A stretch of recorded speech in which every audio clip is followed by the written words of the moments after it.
it yet that we're really on our way.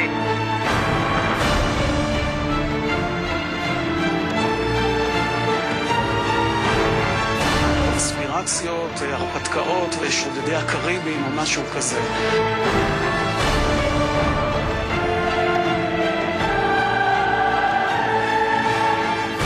On the commandos and not the Greek commando.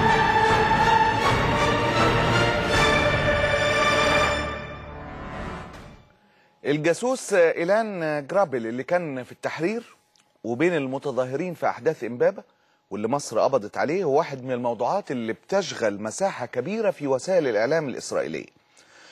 ونقلنا لحضراتكم هننقل لحضراتكم بعد قليل لبيان تقرير من التلفزيون الإسرائيلي.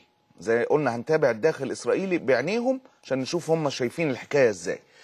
بيظهر حالة الانقسام بين المحللين الإسرائيليين حول قضية الجاسوس، خاصة أن البعض تبنى وجهة النظر الإسرائيلية الرسمية اللي بتقول إن الشخص اللي مصر قبضت عليه سائح أمريكي. وهنشوف هم بقى نفسيهم منهم ناس بيقولوا إن هو جاسوس، يعني في حين أن هناك محللين إسرائيليين اعترفوا بأن إيلان جندي في جيش الاحتلال وطالبوا تل أبيب بالاعتراف بده. تعالوا نشوف التقرير اللي أذيع في التلفزيون الإسرائيلي وإيه تحليلهم لهذه الحكاية.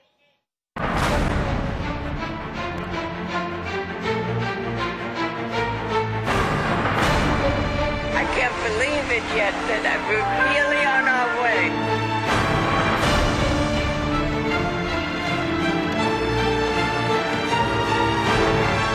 קונספירציות, הרפתקאות ושודדי הקריבים או משהו כזה.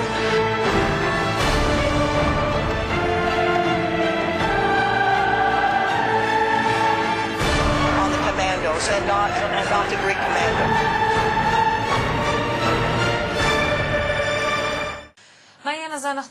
نعود للتقارير المصرية والتي زعمت القبض على شاب إسرائيلي بتهمة التجسس وهو يدعى إيلان جورن، وهو جندي إسرائيلي أنهى خدمته بالجيش نتيجة إصابة.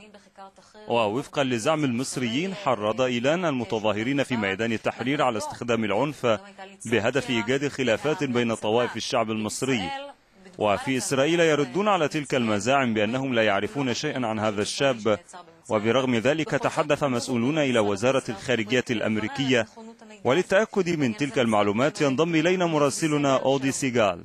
أهلا أودي. ما هو موقف المحاولات الإسرائيلية لتوضيح هذا الموقف؟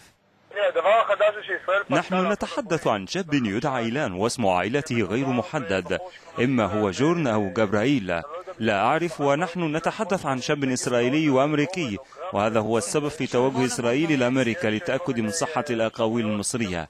ولا يوجد أي إثبات حتى الآن يؤكد أنه تم القبض على أحد الإسرائيليين، لأنه لم يتم الإبلاغ عن أي مفقودين ولم يتم التوجه من أحد إلى وزارة الخارجية.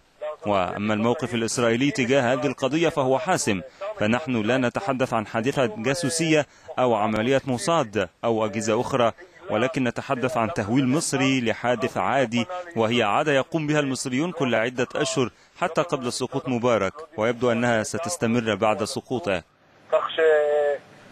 من مصلحة هذا الشخص أن يعامل على أنه أمريكي، ويجب علينا أن نعي ذلك. إذا كان هذا الجاسوس ليس إسرائيليا كما تدعون، فلماذا كل هذه الضجة والسعي إلى وزارة الخارجية الأمريكية؟ إذا لم يكن إسرائيلي فلماذا تشككون بالمرة عن وجود شخص كهذا، مع أننا نمتلك صورة داخل الجيش الإسرائيلي أيضا؟ إذا كان مجرد سائح كما تدعون فلماذا يحمل لافتات تسب الرئيس الأمريكي؟ ولماذا يلتقط الصور مع المتظاهرين حاملا لافتات غريبة؟ إذا كانت مصر تدعي كل عدة أشهر القبض على جاسوس في عصر مبارك وبعده، فلماذا لم ترد الخارجية الإسرائيلية بشكل رسمي؟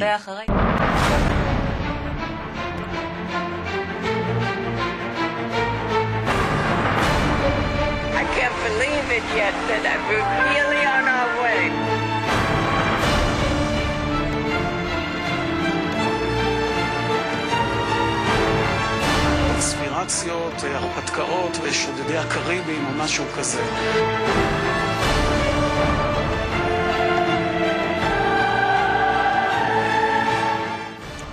واحد من المحللين الإسرائيليين هو اللي بيتساءل ليه الخارجية الإسرائيلية ما ردتش رد رسمي لو هو فعلا مش جاسوس إسرائيلي؟ ليه ما بتردش رد رسمي وهي ما شاء الله لسانها يقدر يوصل لكل حتة؟ وليه عايزين وليه بيناشدوا أمريكا إن هي تتدخل لما هو أمريكا هم مالهم؟ الحكاية من جوه توضح إن إحنا صح، وإن اللي بيحاول يروج وياخد من عندنا إحنا هنا يكذب المعلومات اللي احنا بنطلعها وهي حقيقية، اللي بتطلعها مصر وهي حقيقية، يبقى عيب. حسن الجوهري بيقول لي ما رأيك في القبض على 3 جواسيس بريطاني وفرنسي وأمريكي؟ بالله عليك فسر معنى هذا، ماذا يخفي لنا القدر؟ يخفي لنا القدر إن شاء الله كل خير، ولكن معنى الخبر إنه زي ما قلت لكم بالأمس في مخططات رهيبة لمحاولة تقسيم هذه البلاد.